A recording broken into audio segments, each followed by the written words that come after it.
तो welcome back. मेरा नाम डॉक्टर उदय शाह है और आज हम एक बहुत अच्छे सब्जेक्ट के ऊपर डिस्कशन करेंगे, दैट इज़ साइकिक सर्जरी। कुछ लोग जो ऑलरेडी प्रैक्टिस कर चुके हैं या कुछ लोग जो ऑलरेडी प्रैक्टिस कर रहे हैं, मुझे लगता है उनके लिए ये सब्जेक्ट बहुत पुराना है, इज़ इट राइट। लेकिन जो लोग कुछ नए हैं, एंड सेकेंडली ये सेशन हमारा थोड़ा ऑनलाइन है, तो डेफिनेटली हम थोड़ा डिस्कशन डीपर लेवल पे करेंगे, बिकॉज काफ़ी लोग जानना चाहते हैं कि साइकिक सर्जरी क्या है और कैसे ये काम करती है, इज़ इट राइट और रॉन्ग। सो स्टार्ट करते हैं कि हम नॉर्मली अपनी जो भी प्रॉब्लम्स है डॉक्टरों से डिस्कशन करते हैं, is it right. The reason क्या होता है, हमें लगता है कि डॉक्टर से अच्छा कोई इंसान हमें समझ ही नहीं सकता, तो हम बहुत ओपनली उनके साथ डिस्कशन करते हैं। हमारे जो भी सिम्टम्स है, मेंटल है, इमोशनल है, फिजिकल है, जो भी इश्यूज़ हैं हम उनके साथ डिस्कस करते हैं। और काफ़ी हद तक हमें लगता है भाई डॉक्टर ने सुन लिया मतलब मेरा प्रॉब्लम सॉल्व हो गया, इज़ इट राइट। और ये एक मेंटल साइकोलॉजी है करके, या तो हम किसी भी फ्रेंड सर्कल से बहुत जिससे कंफर्टेबल होते हैं उसे ही ओपन अप होते हैं, और जब हम उनसे बात करते हैं तो हमें लगता है चलो अब मन हल्का हो गया, हमने बात कर दी। तो कभी आपने सोचा है कि इसके पीछे साइंस क्या है, मतलब ऐसा क्या है कि हमने किसी से बात की और हमें अच्छा लगता है? The reason is very simple. Science कहता है कि कोई भी चीज़ को अगर आप न्यूट्रल करो या शून्य करो तो आपकी पोटेंशियलिटी वापस आती है, आपका पावर वापस आता है। कैसे, मैं आपको समझाता हूँ। फॉर एग्ज़ाम्पल, जब हम ये नया मोबाइल ख़रीदते हैं तो खाली होता है, तो बहुत अच्छा चलता है। जैसे जैसे हम इसमें कुछ ऐप्स डालते हैं या कॉन्टैक्ट लिस्ट डालते हैं या ऑडियो वीडियो टेक्स्ट डालते हैं, धीरे धीरे धीरे ये स्लो डाउन हो जाता है, इसकी बैटरी बैकअप भी कम हो जाती है, इज़ इट राइट। तो सेम हमारे साथ होता है कि जिससे भी हम खुल के बात करते हैं हम शून्य हो जाते हैं, राइट। तो हमारी पोटेंशियलिटी वापस आ जाती है करके।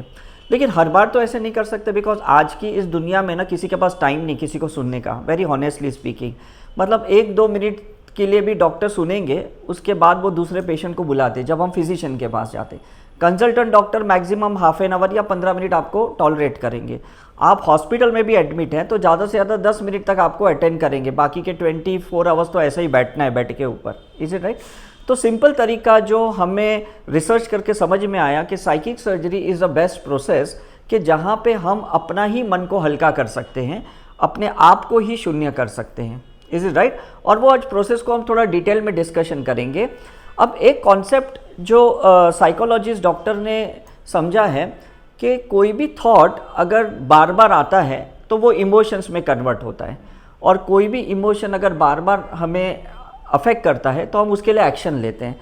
फॉर एग्जांपल, एक बच्चे को चॉकलेट आइसक्रीम का बार बार थॉट आता है तो कैसे भी करके बस वो मैनिफेस्टेशन करने का कोशिश करेगा, पेरेंट्स से या फ्रेंड से या अंकल आंटी दादा दादी नाना ना किसी से, तो वो मैनिफेस्ट करेगा, बिकॉज उसके लिए वो एक्शन ले रहा है कि मुझे चॉकलेट चाहिए, आइसक्रीम चाहिए। तो बचपन से लेके एंड ऑफ द लाइफ तक हम एक्चुअली यही करते हैं। और आप देखते हो सीनियर सिटीजन जब रिटायर हो जाते हैं उनके पास कुछ नया करने के लिए कुछ नहीं होता, तो वो उसी बातों को दोहराते हैं। आपने देखा है कि नहीं, कभी भी किसी भी बुजुर्ग के साथ बैठो वो पुरानी बातें लेके बैठेंगे करके। इसलिए उनके साथ मतलब यंग जनरेशन चिल नहीं रह सकता, बिकॉज यंग जनरेशन को एक मूवमेंट चाहिए, वही बातों को दोहराना उनको पसंद नहीं आता है, इज इट राइट और रॉन्ग। तो साइकिक सर्जरी एक ऐसा प्रोसीजर है जहाँ पे हम खुद अपने थॉट इमोशंस को फॉर्मेट करना सीख लेंगे। बिकॉज अगर आपका मोबाइल भी हैंग होता है, हर बार तो आप इंजीनियर के पास नहीं जा सकते हो, हर बार तो आप कंपनी में जाके नहीं बोलोगे ये स्लो डाउन हो गया इसको फॉर्मेट करो, इज इट राइट। कहीं ना कहीं लैपटॉप भी आपका स्लो हो जाता है तो कहीं ना कहीं आप सर्च में जाओ, टेम्पररी फाइल्स देखो, उस टेम्पररी फाइल्स को डिलीट करो, उसका परसेंटेज बढ़ जाता है।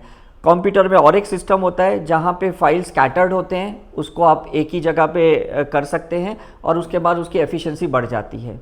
मतलब ये बहुत टेक्निकल चीज़ें मैं इसलिए बता रहा हूँ बिकॉज आज के तारीख में हम इसके साथ ही ज़्यादा जुड़े तो हम उसको कोरिलेट कर पा रहे। समझ में आ रहा है कि नहीं।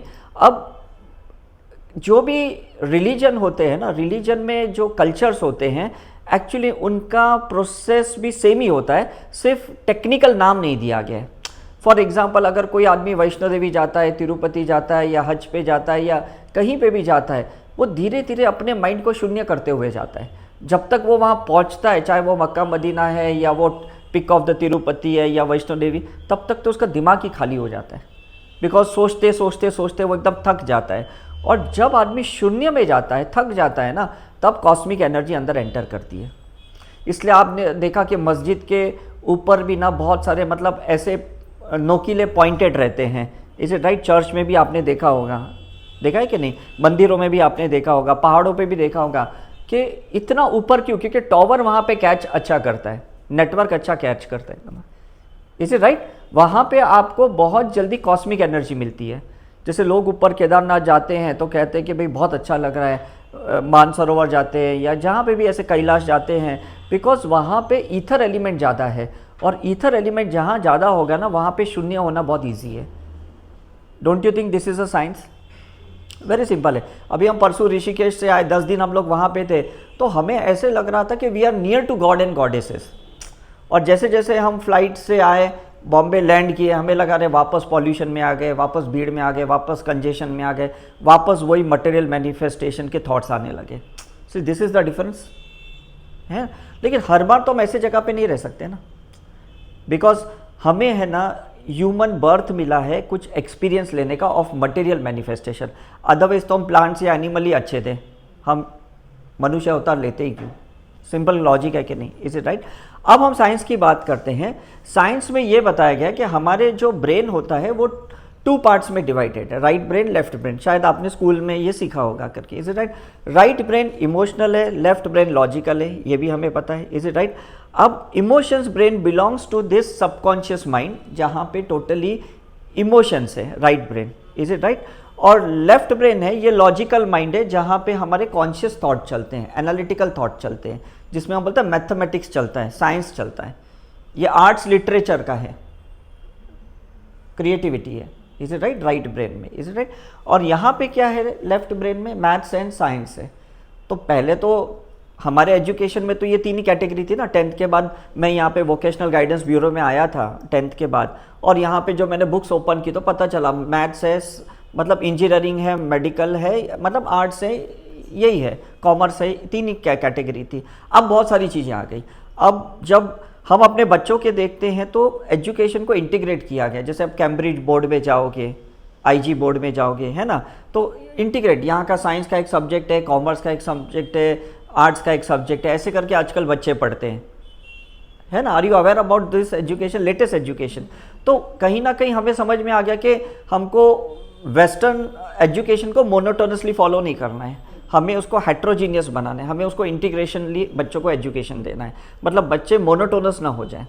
मतलब मेरा ही एग्जांपल देता हूँ कि बचपन से मेरे पापा ने एक थॉट डाला कि मैं डॉक्टर नहीं बन पाया तो मेरे सारे बच्चे डॉक्टर ही बनेंगे, तो हम तीनों भाई डॉक्टर बन गए। मतलब हमने कभी सोचा भी नहीं कि हम इंजीनियरिंग में जाएं या कॉमर्स में जाएं या आर्ट्स में जाएं, हमें यही माइंड को प्रोग्रामिंग किया गया।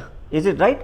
तो हम भी काफ़ी बार अपने बच्चों को प्रोग्रामिंग करते हैं बसते कि तुम्हें यही करना है, और काफ़ी बार फिर हमें लगता है कि बच्चे एग्जॉस्ट हो जाते हैं because that is not their cup of tea. जैसे मुझे भी लगा मैं डॉक्टर बनने के बाद जब मैं बाहर आया और मैं कुछ 3 साल तक मैंने मेडिकल प्रैक्टिस की और मुझे लगा this is not my cup of T. Is it right? तो धीरे धीरे फिर मुझे लगा कि मुझे कुछ अलग करना है, और अलग करने के चक्कर में मैं इस सुपर कॉन्शियस माइंड से कनेक्ट हो गया। Now this is super conscious, it's a spiritual mind.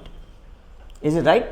मतलब जो आदमी रिलीजियसली भक्ति ज़्यादा करते हैं ना, अगर कोई समझो 5 बार दिन में नमाज पढ़ता है, या कोई 108 की गायत्री मंत्र चैंटिंग करता है, या कोई 108 का नवकार मंत्र की चैंटिंग करता है, तो ये आदमी ना सुपर कॉन्शियसली कनेक्ट हो जाता है, अपने गॉड से कनेक्ट हो जाता है, बिकॉज उसकी चैंटिंग कंटिन्यूस चलती रहती है। इज इट राइट और नो? तो जब सुपर कॉन्शियस माइंड एक्टिव हो जाता है तो 2 चीज़ें होती है, या तो हम अपने गॉड को समझना शुरू कर देते हैं, या तो हम अपने आप को ज़्यादा समझना शुरू कर देते हैं। Is it right? जो लोग अपने आप को समझते हैं ना, वो उनकी स्किल्स बाहर आती है। जैसे मैंने अपने आप को ज़्यादा समझा ये करते वक्त, तो मुझे समझ में आया कि मेरी थर्मल विजन है और मुझे ऑरा के ऊपर रिसर्च करना है। Is it right? कुछ लोग सचिन तेंदुलकर के जैसे लोग होते हैं जिनको समझ में आता है मैं क्रिकेट में अच्छा हूँ, लता मंगेशकर को पता चला मैं सिंगिंग में अच्छी हूँ। इज इट राइट और रॉन्ग? बिकॉज वो अपने अंदर गए सुपर कॉन्शियसली, उन्हें ये नहीं पता था कि कहीं ना कहीं वो अपने अंदर की क्वालिटीज़ को निकाल रहे हैं, और इसलिए वो अबेंडेंस में आ गए। मतलब किसी ने ट्रिगर किया होगा, नो डाउट, कोई गुरु ने या कोई भी उनके आर्टिस्ट ने ट्रिगर किया होगा। जैसे मुझे भी मेरे एक सर ने मेरे सर पे हाथ रखा, शक्तिपात की, रेकी के लिए, प्राणी हीलिंग के लिए, और मेरा ये सुपर कॉन्शियस ट्रिगर हो गया। Is it right? और जैसा हमारे ये ट्रिगर होता है ना, हमें समझ में आता है हमारे सोल का एक इंटेलिजेंस पार्ट होता है, मतलब सोल की अपनी एक क्वालिटी लेके वो आया है, और अगर उसके थ्रू अगर आप जिंदगी जीते हो, आपकी लाइफ में कोई स्ट्रगल नहीं है, कोई सफरिंग नहीं है, बिकॉज आपको भगवान ने कुछ तो देके भेजा है। जैसे ये कंपनी ने, ये वन प्लस वाले ने इसको कुछ तो स्पेसिफिक क्वालिटी लेके भेजा है ये मोबाइल को, और मुझे पता चल गया कि भाई ये मोबाइल के अंदर 2 बैटरीज है जो बहुत जल्दी फास्ट चार्जिंग होता है, इसलिए मैंने ये मोबाइल खरीदा। इसकी एक यूनिकनेस है, आईफोन की कैमरा की यूनिकनेस है, उसकी साउंड क्वालिटी है, तो लोग आईफोन खरीदते हैं।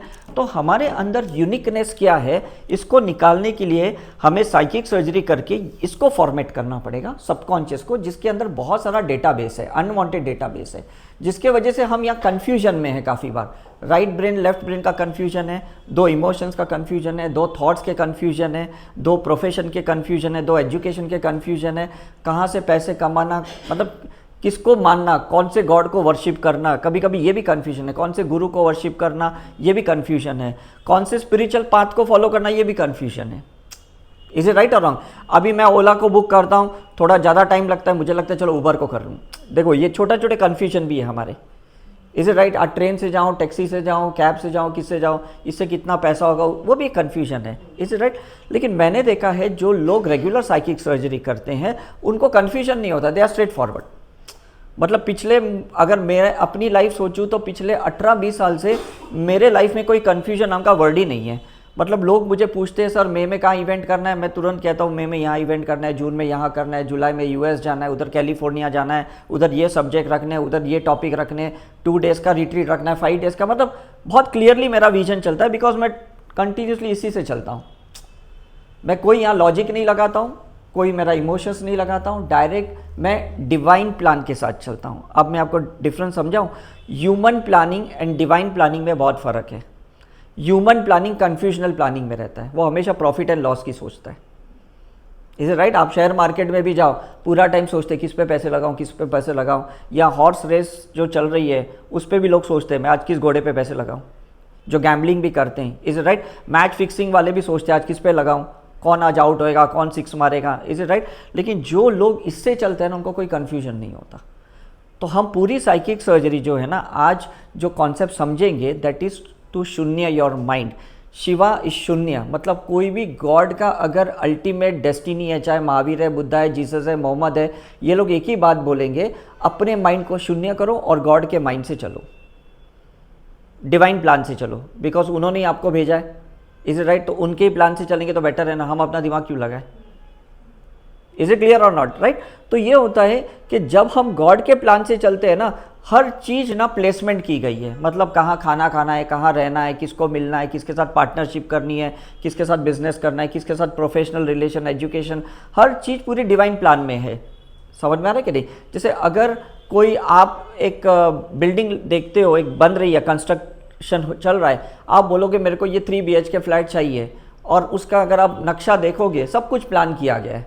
आप बोलोगे ठीक है, जब कंस्ट्रक्शन हो गया मुझे बुलाना, हम रहने को आ जाएंगे, और फिर हम जाके रहते हैं। तो हम तो अपना दिमाग नहीं लगाए, है ना, कहाँ पे बेडरूम है, टॉयलेट है, बाथरूम है, किचन है, सब कुछ ऐसा। और अगर जो बिल्डर है या आर्किटेक्ट है, अगर उसको वास्तु का नॉलेज है तो वो परफेक्टली साउथ वेस्ट को तो मेन बनाएगा बेडरूम को। Is it right? उसको पता है नॉर्थ ईस्ट में गॉड को प्लेसमेंट करना है, ईशानी कोना कैसे रखना है, कुबेर की एंट्रेंस कैसे चाहिए, मतलब हर चीज़ का उसको नॉलेज पता है।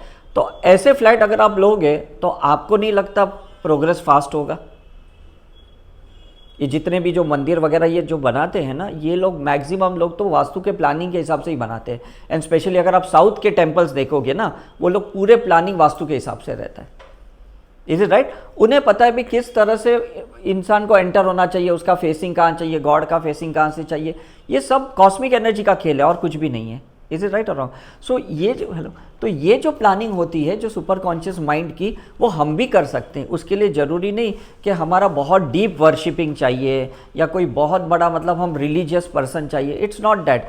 You should be able to do your mind at 0 frequency, मतलब नो माइंड में आने चाहिए। आपको थॉट इमोशंस को 0 करते आना चाहिए। That is the main science.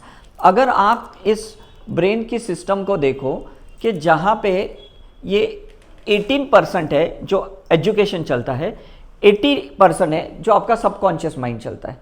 तो इस दोनों में से कौन सा पावरफुल है? 80% पावरफुल है, राइट। अब क्या है, कोई भी थॉट को अगर आपको एक्शन में लाना है तो आपको इसमें आपके कंटेंट को डालना पड़ेगा, तो एक्शन में आएगा, नहीं तो एक्शन आएगा ही नहीं। नहीं तो बोलते नहीं ये सीख चलिए, सोचता तो बहुत है लेकिन एक्शन तो लेता नहीं है। मतलब काफ़ी लोग हमें कहते हैं बस मुझे रिट्रीट में आना है लेकिन पता नहीं हम आ नहीं सकते, बिकॉज थॉट में ही है, कॉन्शियस में ही, अभी तक सबकॉन्शियसली नहीं है। मतलब वो जिद पे नहीं आए, अभी तक उसके पीछे इमोशंस नहीं जोड़ा है। इज इट राइट और रॉन्ग? ठीक, तो ये चीज़ है। और अगर कोई भी थॉट को अगर हम यहाँ शून्य कर दें तो इसके अंदर जो भी रहेगा वही मैनिफेस्ट होगा डायरेक्ट। अब इसमें प्रॉब्लम क्या है मैं अभी आपको बताता हूँ। काफ़ी चीज़ें ना हमारी ओवरलैपिंग है, बचपन से लेके अभी तक हमारी बिलीफ सिस्टम एक कॉन्सेप्ट है, हमारे अंदर एक थियरीज है, रिलीजियस थियरीज है, पेरेंटल थियरीज है। इज इट राइट और रॉन्ग? मतलब पेरेंट्स ने कुछ हमें अपने एक्सपीरियंस के हिसाब से कुछ प्रोग्रामिंग करके भेजा है। Is it right? रिलीजियस लोगों ने भी हमारे अंदर कुछ प्रोग्रामिंग करके भेजा है। Is it right? सपोज कोई जैन की फिलोसॉफी फॉलो करता है तो कहता है मच्छर नहीं मारना चाहिए, मतलब वो उसका प्रोग्रामिंग किया गया है। इज इट राइट और रॉन्ग? अगर कोई हिंदू की फिलोसॉफी चलता है तो वो और कोई अपना माइंड सेट लेके चलता है। इज इट राइट और रॉन्ग? तो कहीं ना कहीं क्या होता है, we are not in oneness, we are in polarity. कुछ लोगों के लिए कोई चीज़ अच्छी होती है तो कुछ लोगों के लिए वो चीज़ बुरी होती है। ऐसा होता है कि नहीं?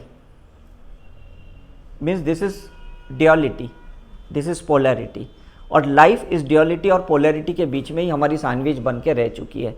तो आज हम जो कॉन्सेप्ट सीखेंगे psychic surgery, that is non duality. Is it right? आज हम कॉन्सेप्ट क्या सीखेंगे कि हमें कोई भी चीज़ का कन्फ्यूजन नहीं चाहिए, हमें स्ट्रेट फॉरवर्ड एक पाथ चाहिए और उसी पाथ पे हमें मैनिफेस्टेशन चाहिए। That's clear cut.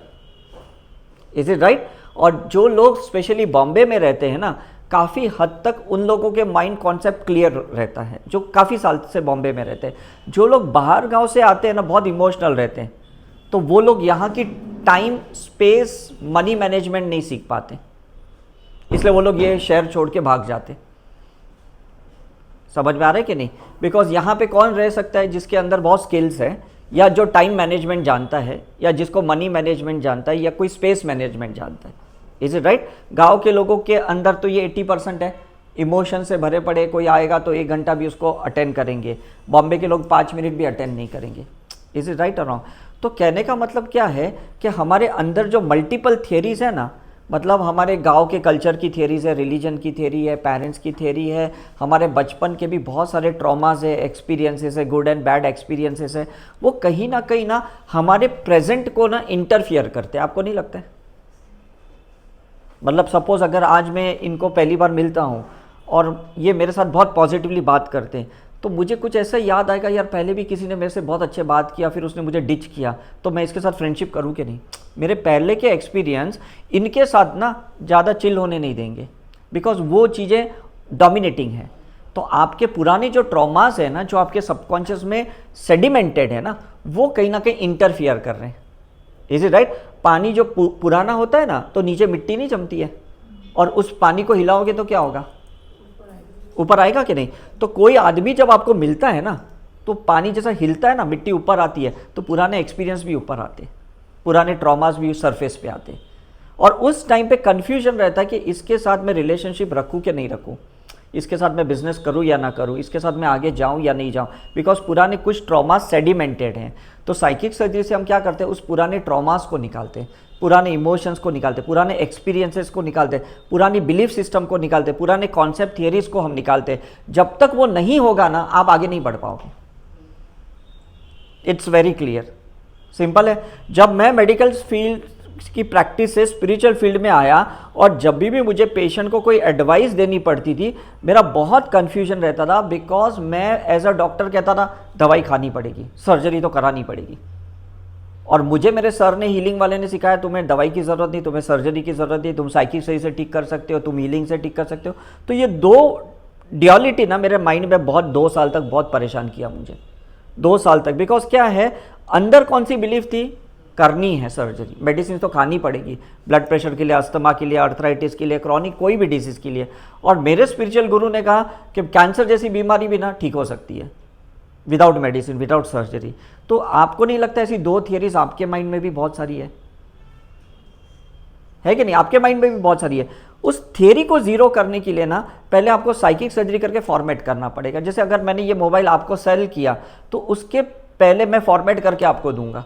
अगर आप बोलेंगे अरे ये तो पहले ही भरा पड़ा है, मैं अपने कॉन्टेक्स्ट कहाँ डालूँ, मैं अपनी चीज़ें कहाँ डालूँ, और ये अगर कोई आदमी सीख लेता है ना तो वो बेस्ट परफॉर्मेंस दे पाता है, कोई भी है। मैं तो कहता हूँ, अब एक एग्जांपल मैं देता हूँ कि जो लोग एक्टिंग फील्ड में काम करते हैं ना, जो पिक्चरों में काम करते हैं, काफ़ी बार वो लोग अपनी कुछ बायोपिक्स में काम करते हैं, तो वो दूसरी पिक्चर तुरंत काम नहीं कर सकते। उनको एक गैप देके ना अपने आप को उस कैरेक्टर को नलीफाई करना पड़ता है, क्योंकि पहले किसी कैरेक्टर में घुसे हुए हैं ना, तो इमीडिएटली तो नहीं कर पाते।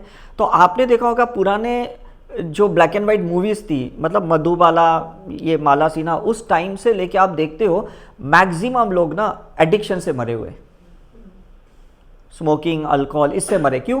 क्योंकि वो लोग है ना ओवरलैपिंग काम नहीं कर पाते थे।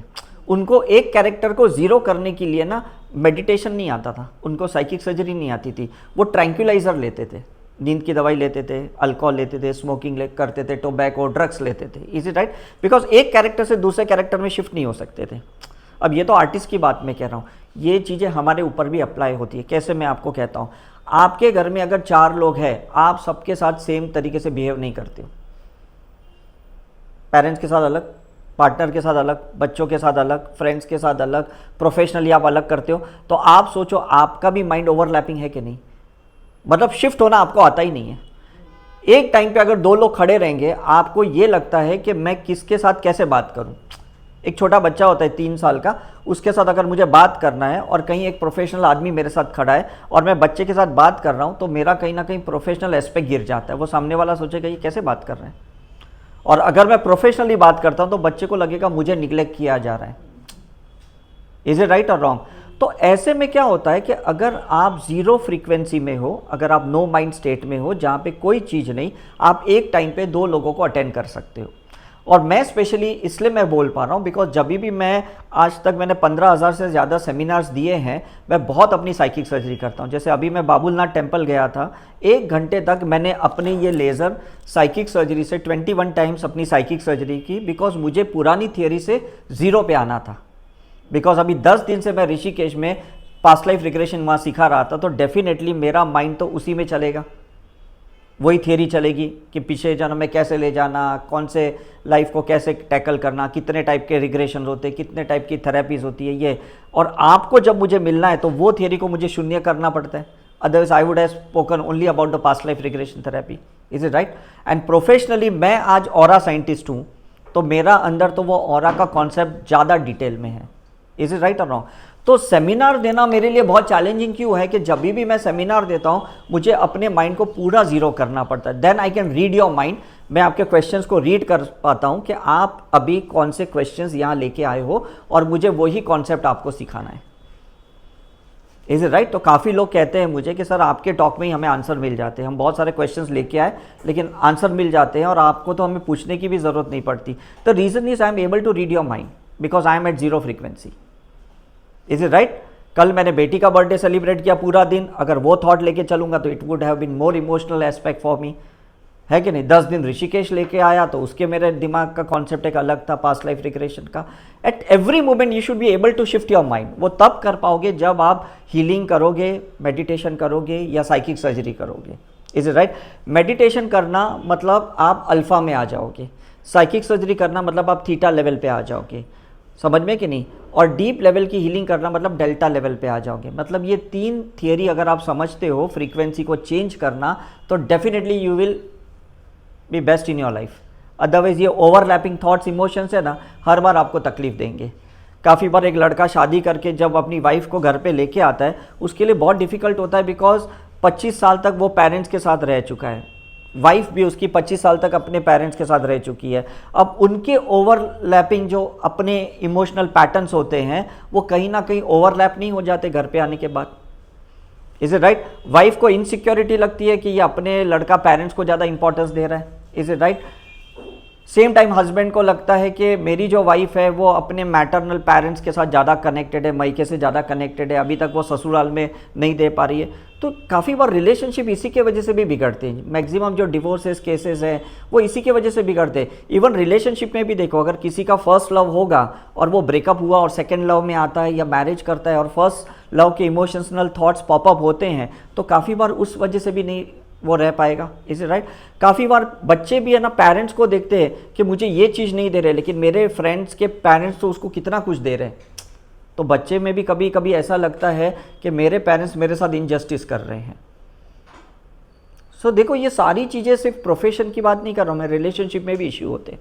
और मेडिकल साइंस में मैंने देखा है, ये जो भी हमारे अनवांटेड थॉट्स इमोशंस है ना, ये हमारे बॉडी सेल्स को टॉर्चर करते हैं। कहीं गिल्ट क्रिएट करते हैं, कहीं फियर क्रिएट करते, कभी इनसिक्योरिटी क्रिएट करते, कभी जलसी, कभी ईगो। ये सारी चीज़ें हमारे बॉडी सेल्स को टॉर्चर करते हैं और कहीं ना कहीं हमारे ऑर्गन्स, हार्मोन्स अफेक्टेड होते हैं। जितने भी ओबेसिटीज़ के हमने रीजंस देखे हैं हमारे ऑरा रिसर्च में, only because unwanted thoughts and emotions. अगर किसी को इंसोमिनिया है, किसी को एंजाइटी है, किसी को डिप्रेशन है, ओनली रीज़न उसने अपने माइंड को ज़ीरो करना नहीं सीखा, और कुछ भी नहीं है। समझ में आ रहा है कि आपको? Is it right? हमें अगर शिफ्ट करना आ गया ना, तो हम जिंदगी जी पाएंगे और जीत पाएंगे। और अगर शिफ्ट करना नहीं आया तो हम कुछ नहीं कर सकते। राइट? कोई मैच हार जाता है और वो इमोशनली हर्ट हो जाता है ना, तो वो किसको भी ब्लेम करेगा, किसको भी कर्ज करेगा, उसको शिफ्ट होने को नहीं आता है। इतना स्पोर्ट्समैनशिप बहुत कम लोगों में रहती है। ओनली जो लोग इवॉल्व होते हैं ना, उन लोग को हार जीत से फर्क नहीं पड़ता। तो साइकिक सर्जरी का मतलब है कि हम अपनी सोल को इवॉल्व कर रहे हैं, मैच्योर कर रहे हैं। और जब हम किसी को बर्ड व्यू से देखते हैं ना, हमें हार जीत से कोई फर्क नहीं पड़ता, हमें एक्सपीरियंस से फर्क पड़ता है।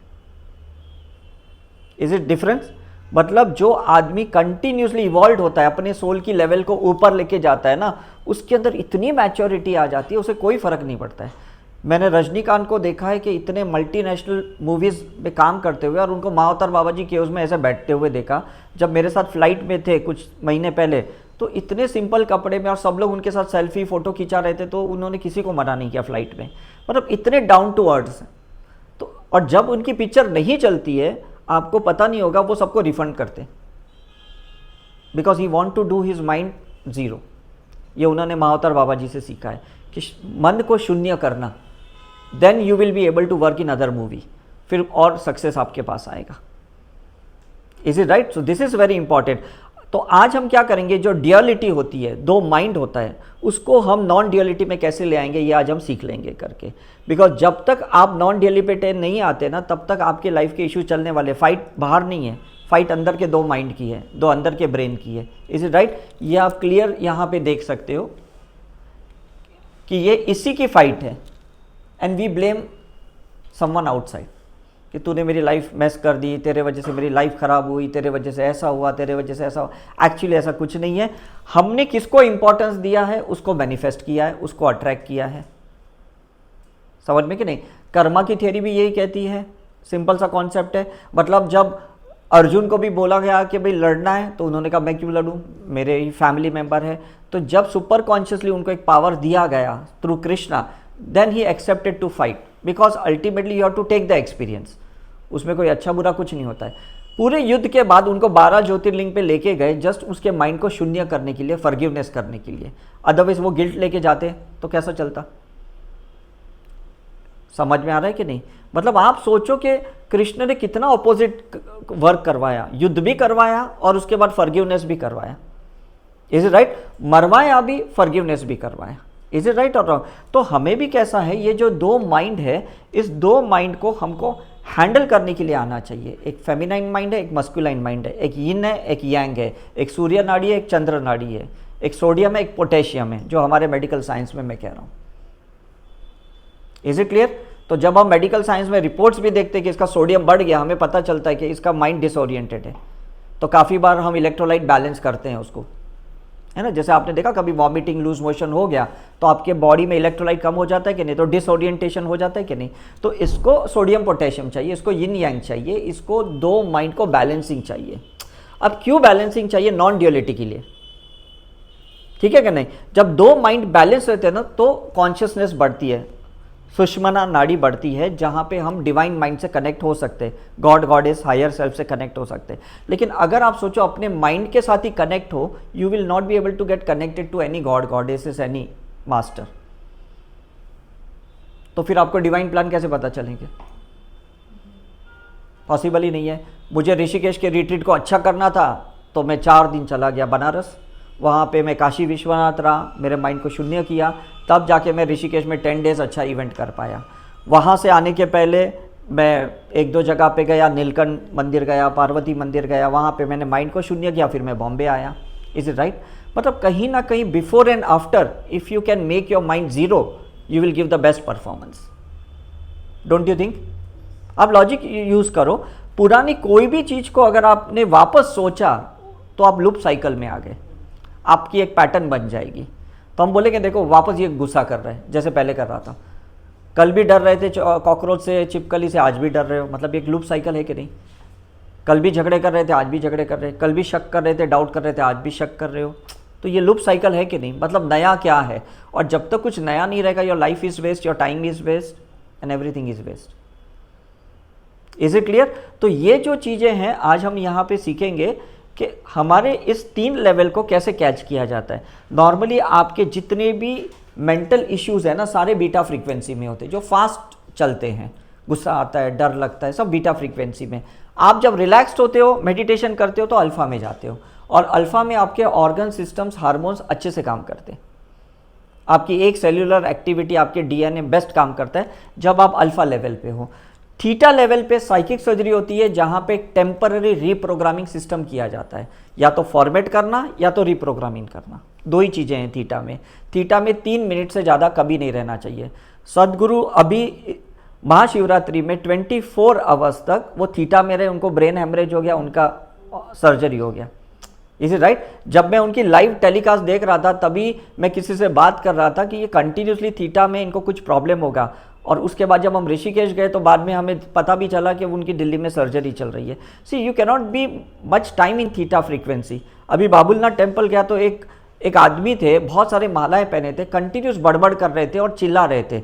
मतलब लोगों को चिल्ला रहे थे, नंदी को चिल्ला रहे थे, नंदी को बोल रहे थे तू यहाँ से हट, तुझे शिवा ने कहा है। See he is in theta frequency. वो सिक्योरिटी वाले को गाली दे रहे थे, ट्रस्टीज़ को गाली दे रहे थे, और वो शिवलिंग को कह रहे थे तू निकल जा यहाँ से, तेरा काम नहीं है। मतलब वो उन्होंने गॉड को भी नहीं छोड़ा उस बंदे ने। तब मैं उसकी, because I can see the aura, मैं समझ रहा था कि उसका जो फ्रीक्वेंसी थी वो थीटा फ्रीक्वेंसी, वो किसी को समझ नहीं रहा था, बिकॉज इस फ्रीक्वेंसी में सिर्फ हम रीप्रोग्रामिंग कर सकते हैं।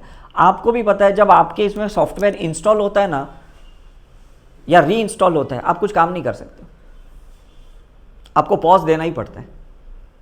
समझ में आ रहा है कि नहीं? Is it right? Delta level की फ्रीक्वेंसी वो है, इट्स अ ट्रांस फ्रीक्वेंसी, जिसको हम बोलते हैं ना खो गया इंसान, सो गया नहीं, खो गया इंसान। Is it right? खोने के वक्त क्या होता है ना, वो सुन सब रहा है, अगर उसकी अवेयरनेस है तो समझ सब रहा है। उसको कहेंगे उठ जा तो वो उठ भी जाएगा, बिकॉज वो सुन रहा है, वो सोया नहीं, वो खोया हुआ है। This is the best frequency. ये फ्रीक्वेंसी कब होनी चाहिए? जब इंसान को सेल्फ रियलाइजेशन प्रोसेस करना है, जिसको जाति स्मरण कहते हैं, जिसको हम कहते हैं कि ये अपने अंदर हर चीज़ को समझ रहा है कि उसके अंदर क्या चल रहा है, कौन से विचार चल रहे हैं। That is the best delta frequency. Is it right? जैसे हम पास्ट लाइफ रिग्रेशन करते हैं तो उसको डेल्टा पे लेके जाते हैं, हम करुणा हीलिंग करते हैं तो डेल्टा पे लेके जाते हैं। तो उस स्टेट में क्या होता है, जहाँ कोई चीज़ का शक्तिपात भी होता है ना, आपने सुना होगा प्राण प्रतिष्ठा होती है या शक्तिपात होती है, उस टाइम पे उसको डेल्टा में लेके जाते हैं, बिकॉज एक इंस्टॉलेशन ऑफ कॉस्मिक एनर्जी होता है, और उस टाइम पे सेल्फ रियलाइजेशन बहुत अच्छे होता है। आपने सुना होगा कुछ लोग राजयोग करते हैं, विपश्यना करते हैं। Is it right? ये सारी चीज़ें हैं जहाँ इंसान उसको डेल्टा में ले जाता है अपने आप को। Is it right? लेकिन सेल्फ रियलाइजेशन के बाद अगर ट्रांसफॉर्मेशन नहीं हुआ तो सेल्फ रियलाइजेशन का भी कोई फ़ायदा नहीं है। मुझे समझ में आया कि मैं इन पे बहुत गुस्सा कर रहा हूँ और ये मेरा एक बुरा नेचर है, स्वभाव है, जिसको मुझे बिहेवियर पैटर्न चेंज करना है, मैं नहीं चेंज करता हूँ, तो डेल्टा में रह के फ़ायदा क्या है? Is it right? मुझे समझ में आ गया दारू पीना खराब है, मेडिकली भी और ऐसे भी खराब है, लेकिन वापस डेल्टा से अल्फा पे आने के बाद मैं पीता हूँ तो मैं बीटा में चले जाऊँगा। तो फिर वो सेल्फ रियलाइजेशन प्रोसेस करने का फ़ायदा क्या? अगर गलती समझने के बाद भी इंसान वही गलती दोहराता है तो उसको डेल्टा में रह के फ़ायदा क्या है? Is it right? तो ट्रांसफॉर्मेशन कैसे करना, डेल्टा में आने के बाद, समझने के बाद उसको थीटा में जाके रिप्रोग्रामिंग करना है, तो ट्रांसफॉर्मेशन होगा। रिवर्स में आना पड़ेगा कि नहीं? और उसको जीना किस में है? अल्फा में जीना है। Now it's clear? ये यहां अल्फा से थीटा में गए, थीटा से डेल्टा पे गए, डेल्टा में समझ गए, फिर से थीटा में आए, रिप्रोग्रामिंग किया, वापस अल्फा में गए। Is it clear?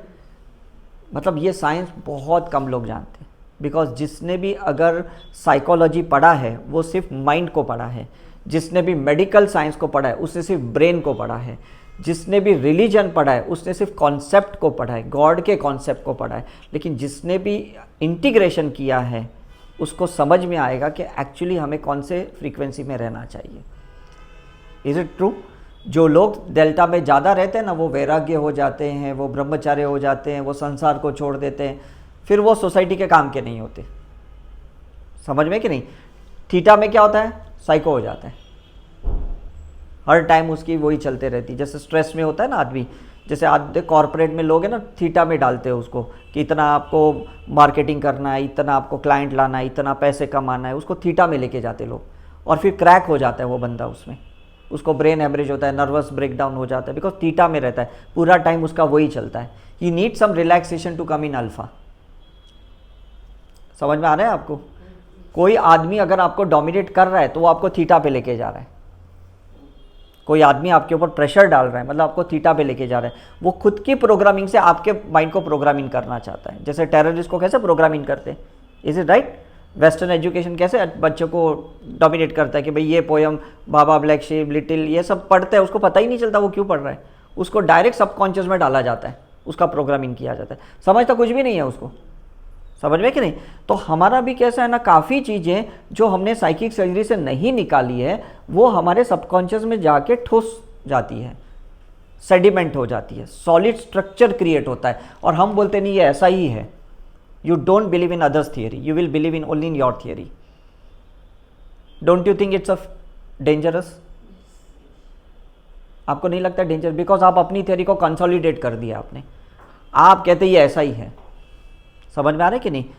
फ्लेक्सिबिलिटी नहीं है, रिजिडिटी आ जाती है, और इसके वजह से अस्थमा क्रिएट होता है, आर्थराइटिस क्रिएट होता है, ब्लड प्रेशर क्रिएट होता है, बिकॉज आपके ब्लड के वेसल्स कंस्ट्रिक्ट होते रहते हैं। Is it right? आपका जो जॉइंट्स है, इसके जॉइंट्स में साइनोवियल फ्लूइड खत्म हो जाती है, बिकॉज रिजिडिटी आ जाती है। अब समझ में आ रहा है कि नहीं? स्पिरिचुअल प्रैक्टिस क्यों ज़रूरी है? बिकॉज हमें अपने रिजिडिटी को तोड़ना है, हमें हमारे सॉलिड स्ट्रक्चर को तोड़ना है। योगा करोगे तो बॉडी का स्ट्रक्चर टूटेगा, फ्लेक्सिबिलिटी आएगी। मेडिटेशन करोगे तो माइंड की फ्लेक्सिबिलिटी आ जाएगी, और अगर हीलिंग करोगे तो सोल की फ्लेक्सिबिलिटी आ जाएगी। You will come in oneness, and that is ultimate destination of spirituality. I hope the concept is clear to you. समझ में कि नहीं? मैंने थोड़ा फास्ट इसलिए गया because we have a less time, but we have to understand the whole concept. आप कोई भी चीज़ को ना अधूरा समझ के ना कोई चीज़ करना नहीं, बिकॉज वो भी एक थ्योरी बन जाएगी।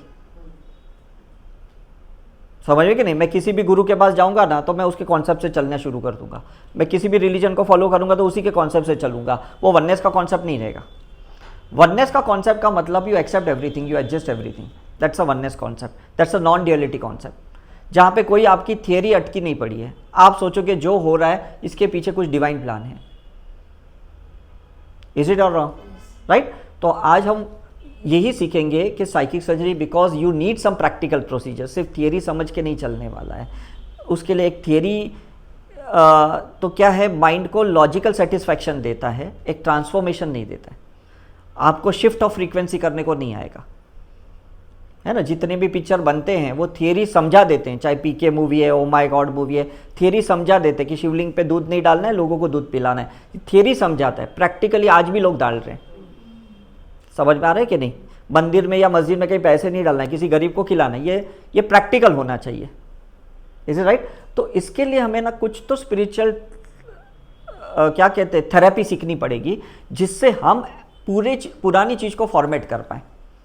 और अगर ये फॉर्मेट नहीं कर पाए periodically, you will flow with your mindset, और कहीं ना कहीं आपको तकलीफ देगा। दूसरे को तकलीफ तो बाद में देगा, पहले तो आप खुद ही खुद से परेशान हो जाएंगे। Is it right? I am enjoying my life. I am doing all the activities only because I am able to do the psychic surgery. मैं दिन में 21 टाइम साइकिक सर्जरी करता हूँ, लेकिन मैं लोगों को बोलता हूँ वीक में 2 ही बार साइकिक सर्जरी करो। क्यों कहता हूँ दो बार? बिकॉज आपको उसको संभालने को तो आना चाहिए कि नहीं। हर बार अगर आपने माइंड को फॉर्मेट करते जाओगे तो आप बोलोगे यार मेरा तो बार बार माइंड जीरो हो रहा है, मतलब एकदम नील हो रहा है, how to operate the life. लेकिन मेरे लिए बहुत इजी है बिकॉज मैंने अपने माइंड को समझा दिया है कि तुम्हें हर मोमेंट में फ्रेश रहना है, न्यू रहना है। तो this is my anti ageing process. ये मेरा डीजनरेटिव रीजनरेटिव प्रोसेस है। मुझे डेड सेल्स को डिटॉक्सिफिकेशन करना है, मुझे माइंड से क्लटर निकालने, मुझे बॉडी से डिटॉक्सिफिकेशन करना है। इसके लिए मैं साइकिक सर्जरी बहुत करता हूँ। समझ में आ रहा है कि नहीं? मैं अपनी पास्ट लाइफ रिग्रेशन भी बहुत करता हूँ। मैंने अपनी 151 पास्ट लाइफ देखी है because I just want to clear it everything. जो भी क्लटर है मुझे इसी लाइफ में निकालना है। मैं नहीं सोचूंगा और 10 लाइफ है, 100 लाइफ है, निकालेंगे धीरे धीरे धीरे। I don't have that much time. लेकिन इतने हैवी प्रोसीजर करने के बाद भी मैं अल्फा में रह सकता हूँ because I know how to shift my mind, how to be grounded. समझ में आ रहा है कि नहीं? इसलिए मैं बहुत सेमिनार्स करता हूँ बिकॉज सेमिनार्स में मैं ग्राउंडेड हो जाता हूँ। जब भी नए लोगों से मिलता हूँ तो मुझे पुराने कॉन्सेप्ट को समझाना पड़ता है, तो फिर मैं वो हाई प्रोसीजर से बेसिक कॉन्सेप्ट पे आ जाता हूँ। तो मेरे लिए तो बहुत अच्छा हो जाता है कि नहीं? अगर मैं सिर्फ रिट्रीट में ही परफॉर्मेंस करूँ और कहीं पे मैं सेमिनार ना लूँ तो मेरा भी ईगो एक हाई लेवल पे चढ़ जाएगा। Is it clear? तो दिस इज़ द थिंग कि आपको अपने आप को तोड़ने को आना चाहिए, अपने आप को नीचे लाना चाहिए। न तो दूसरा कोई इंसान अगर आपको नीचे लाएगा तो आपका ईगो हर्ट होगा कि नहीं? कोई अगर आपको तोड़ेगा तो कैसा लगेगा? लेकिन आप सोचो साइकिक सर्जरी करके आप खुद ही अपने आप को तोड़ रहे हो, it is more acceptable rather than कोई आपको शून्य करे। समझ में आ रहा है आपको? Is it right? तो let us take a break and after the break, before that अगर किसी को कोई क्वेश्चन है तो आप पूछ सकते हैं। यस? कॉन्शियस माइंड को कैसे हैंडल करते हैं? देखो, कॉन्शियस माइंड को सिंपल है कि अगर उसका जितना भी एनालिसिस चल रहा है, अगर आप उसको एक हायर बर्ड व्यू दो, उसको आप बता सकते हो ये प्रॉफिट लॉस से भी आगे कोई लाइफ है, मतलब उससे ऊपर भी कुछ चीज़ें हैं। हर बार हम ये नहीं सोचते इससे क्या फ़ायदा होगा, इससे क्या फ़ायदा होगा, बिकॉज चीज़ें जो दिखती है ना वो मेजरेबल है, उसको हम समझ सकते। जो चीज़ें नहीं दिखती उसको मेजर नहीं कर सकते, उसको अंडरस्टैंड नहीं कर सकते, राइट? ब्रेन को देख सकते, माइंड को नहीं देख सकते। तो हमें लेफ्ट ब्रेन को ये समझाना है कि there is something beyond mind and let me explore that, let me experience that. तो अपना लेफ्ट ब्रेन शट हो जाएगा। सर आपने कंफ्यूजन कहा ना, कंफ्यूजन हमेशा दो हाँ, ऑप्शंस होते हैं। हाँ। तो हमेशा ये लॉजिकल होता है कि इमोशनल होता है क्या? वो तो होने ही वाला है, हमेशा होने वाला है। बिकॉज कैसा होगा ना कि एक थॉट आता है और उस थॉट से अगर आपका अटैचमेंट क्रिएट हो गया तो वो इमोशन में शिफ्ट हो जाएगा, तो लेफ्ट से राइट ब्रेन में चले जाएगा उस कंटेंट को। जैसे एक बच्चा है, उसको आइसक्रीम दिखाया, ये लेफ्ट ब्रेन से देख रहे हैं यार कितनी अच्छी दिख रही है, उसका राइट ब्रेन में जाएगा, कैसे भी मैनिफेस्ट करेगा, कैसे भी अट्रैक्ट करेगा आइसक्रीम चॉकलेट को। Is it right? और हमारा भी ऐसा ही है, किसी के 10 लोगों के हाथ में आईफोन देखा तो सोचे कि यार मुझे भी ये चाहिए, अब ये मुझे 15 चाहिए यार, बहुत 12 बहुत पुराना हो गया, 11 बहुत पुराना हो गया, या एंड्रॉयड बहुत चीप लगता है, अब मुझे भी थोड़ा एक स्टेटस फ़ोन चाहिए। मतलब हमारा भी उससे एक इमोशनल अटैचमेंट क्रिएट होता है। समझ में आ रहा है कि नहीं? तो उससे क्या होता है, हम जुनूनी हो जाते हैं, मतलब हम फिर और कोई चीज़ में अपनी दृष्टि नहीं लगा सकते, हमारा माइंड उसमें ही अटका पड़ा रहेगा, चाहे वो पर्सन है या ऑब्जेक्ट है, उसी चीज़ में लगा रहेगा। और आप देखते हो आजकल इंटरनेट में, मतलब because you are in this field, आपको पता है कि कोई चीज़ को 2-3 बार देखोगे तो नेट वही दिखाएगा आपको। इज इट राइट और नॉट? It's a theory. मतलब अभी लोग मुझे बोलते हैं सर सिर्फ वो बात भी या वही दिखाएगा एग्जैक्टली मतलब जब तक आप उसको मैनिफेस्ट नहीं करते हो ना तब तक वो चीज़ें बताएगा। तो ये कैसा है ना कि ये जो आई क्लाउड्स है, जो नॉर्मल अगर मैं टेक्निकल वर्ड्स कहूँ तो हम हैशटैग से एक आई क्लाउड में एंटर करते हैं और वो क्लाउड से कनेक्ट हो जाते हैं। समझ में कि नहीं? मतलब अगर मुझे किसी को मारना है तो मुझे 10 लोग मिलेंगे जो कहेंगे यार मारना बहुत ज़रूरी है, तो इसको अक्ल ठिकाने नहीं आएगी। और अगर मैं बोलूँगा यार क्यों मारना है, क्यों पाप करना है, क्यों मतलब किसी को टॉर्चर करना है, तो मैं 10 लोगों को ऐसे अट्रैक्ट करूँगा जो बोलेंगे सही में यार क्यों किसी को हार्म करना है। See this is emotional mind, वो उसी को अट्रैक्ट करेगा। तो इसलिए आपको ज़्यादा लेफ्ट एंड राइट ब्रेन में नहीं रहना है, ज़्यादा आपको सुपर कॉन्शियसली रहना है। आप जिस भी गॉड गॉडेस को, खुदा को, जिसको भी मानते हो उसके साथ चैनल रहो, उसके साथ कनेक्ट रहो, तो यहाँ पे ये लड़ाई ख़त्म हो जाएगी। तो meditation is the best way. तो जब मैंने NLP सीखी थी, neuro linguistic programming, doctor Tony Robbins है US में, उसने मुझे एक सिंपल टेक्निक बताई कि ना कोई भी चीज़ को, मतलब सपोज अगर मुझे गॉड गॉडेस से कनेक्ट होना है और अगर मैंने ये ऐसा बैठ गया या कोई भी एक एंकरिंग फॉर्म कर दिया, अगर मैं सपोज ऐसा बैठ गया या मैं नॉर्मली ऐसा बैठता हूँ, दिस इज एंकरिंग फॉर्म, तो मुझे लगता है कि मैं गॉड से कनेक्टेड हूँ, हायर सेल्फ से कनेक्टेड हूँ, तो बात खत्म हो गई। तो फिर क्या होता है ना, ये लेफ्ट एंड राइट का खत्म हो जाएगा। तो you can also do some anchoring process, आप अपने हिसाब से जो भी आपको एंकरिंग लगे, इज इट राइट। अगर ऐसे बैठ गए तो समझ जाने का कि भाई लेफ्ट एंड राइट अभी बैलेंस्ड में है, and now I am working with a divine plan. तो जब मैं डिवाइन प्लान से चलता हूँ तो मैं दिमाग नहीं लगाता हूँ कि ऋषिकेश के पहले मैं बनारस क्यों जाऊँ, उसका क्या लॉजिक है। ऋषिकेश में ऑलरेडी शिव जी की जगह है, तो उसमें बनारस क्यों जाऊँ। तो मुझे ऐसा थॉट आया, तुरंत मैंने फ्लाइट की टिकट बुक की, मैंने होटल बुक की, मैं चला गया वहाँ पे, और वहाँ पे मैंने सब प्रोसेस किया, मतलब मेडिटेशन किया, प्रेयर जो भी किया, मैं आ गया ऋषिकेश। तब तक मुझे समझ में नहीं आया कि मैं वहाँ गया क्यों बनारस में। लेकिन जब मैं पास्ट लाइफ रिग्रेशन का जो क्लास ले रहा था और एक कॉन्सेप्ट आया था वहाँ पे, लाइफ बिटवीन लाइफ का एंड डेथ एक्सपीरियंस, ये कॉन्सेप्ट आया, तो जब ये कॉन्सेप्ट आया और जब लोगों ने कहा सर हमको डेथ का एक्सपीरियंस करना है, हमको लाइफ बिटवीन लाइफ का एक्सपीरियंस करना है, तब मुझे वो काशी विश्वनाथ का टेम्पल याद आया, और वो मैंने जो चिताएं देखी जब वहाँ जल रही थी, तब मुझे समझ में आया, oh my god, that's the place to open the portal. मतलब एक ऐसी जगह है जहाँ से शिव जी का एक कनेक्शन सीधा एक फायर एलिमेंट का है, जहाँ से सूर्य और चंद्र एक होते हैं, पोर्टल ओपन होता है। ये लाइफ बिटवीन लाइफ का एक टाइम होता है, इसलिए 10 दिन पहले, मरने से पहले लोग वहाँ रहते हैं, और उनके बाद वहाँ उनको जलाया जाता है, और वहाँ पे वो direct connect to the god goddesses होते हैं। एक थियरी है वो भी, मैं ये नहीं कहता हूँ ये 100% सच है, लेकिन वो थियरी मुझे समझ में आ गई कि ये थियरी की भी, बिकॉज जो चीज़ें आपके दिमाग में चलती है ना कलेक्टिवली, एक्चुअली वो मैनिफेस्ट भी हो जाता है। ये थियरी भले 100 लोगों ने बनाई होगी, फिर 10,000 ने फॉलो की होगी, फिर उस 10,000 ने बोला कि ये मुझे अनुभव हुआ, तो 1 लाख में चली गई। समझ में आ क्या कि नहीं। मतलब कोई आदमी अगर केदारनाथ मरता है 2013 फ्लड में, तो वो बोला वो मोक्ष में चला गया। जैसे लोग पहले बोलते थे रिटायर, मतलब जब आप सीनियर सिटीजन हो जाते हो तो 4 धाम चले जाओ, शायद वापस नहीं आओगे, शिव जी आपको लेके जाएंगे, इज इट राइट। कुछ लोग ऐसे धक्का मुक्की में मक्का मदीना में चले जाते, कुछ लोग वैष्णो देवी में ऐसे मर जाते, कुछ लोग ऐसे कुंभ के मेले में खो जाते, इज इट राइट। तो वो एक पोर्टल प्लेस होता है जहाँ पे लोग है ना शून्य में चले जाते। तो मतलब ये भी कुछ इवेंट्स हैं, कुछ जगहें हैं जहाँ से आप खो सकते हो। But psychic surgery is the best procedure, जो मुझे लगता है कि बैठे बैठे वहीं शून्य हो जाओ, फिर आपको कहीं जाने की ज़रूरत नहीं है। आपने जहाँ अप्लाई किया, you became zero over there. समझ में आ रहा है कि नहीं। तो आप अपने घर पे भी ये प्रोसीजर अप्लाई करो, गार्डन में भी बैठ के करो या किधर भी बैठ के करो, अल्टीमेटली आपको तो इसको ज़ीरो करना है। समझ में आ रहा है कि नहीं। अगर मैंने ये फॉर्मेट करना सीख लिया तो मुझे कंपनी में जाने की ज़रूरत नहीं है, इसको मैं एक कमांड तो देना है मुझे जाके कि भाई फॉर्मेट एवरीथिंग, तो पूरा फॉर्मेट हो जाएगा। समझ में आ रहा है कि नहीं। सो ये चीज़ें स्पिरिचुअल है, रिलीजियस प्लेस के लिए कहीं जाना पड़ता है। डिफरेंस समझ रहे हो। स्पिरिचुअल चीज़ें तो जहाँ है वहाँ कर सकते हैं, उसके लिए मुझे कहीं जाने की ज़रूरत नहीं, किसी को मिलने की ज़रूरत नहीं, किसी को मुझे बोलने की ज़रूरत नहीं कि भाई मैं इतने पैसे देता हूँ, मेरे ये जप करो, ये करो, ये कर्म कांड करो, मेरे लिए पूजा पाठ करो, कुछ करने की ज़रूरत नहीं है। Just you have to apply on your self and that's the main thing. Is it right. Yes, और कोई question. Right, okay, thank you very much.